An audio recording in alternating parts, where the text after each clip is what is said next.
هذا اللي أقوله لكل امرأة، لو أنت عرفتي الله حقه وحبيتي محبة بحكينا، إيش يعني أغطي راسي لربي؟ بالله عليك.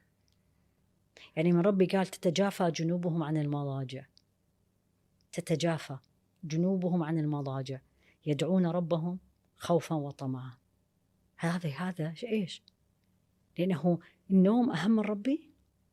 تفتهمني؟ تتجافى جنوب يعني ظهره ما يريد الفراش، مو هو ده يشيل نفسه بالموت، خوفا وطمعا، لأنه عرفوا الله، ما رد أزعله، ما رد أدخل جهنم، وطمع إن رحمة الله قريب من المحسنين. فلو هي المرأة تعرف من هو الله بالضبط، إيش يعني أغطي شعري؟ يعني إيش إذا أنا ألبس مو اللي يلبسوا الناس كلهم؟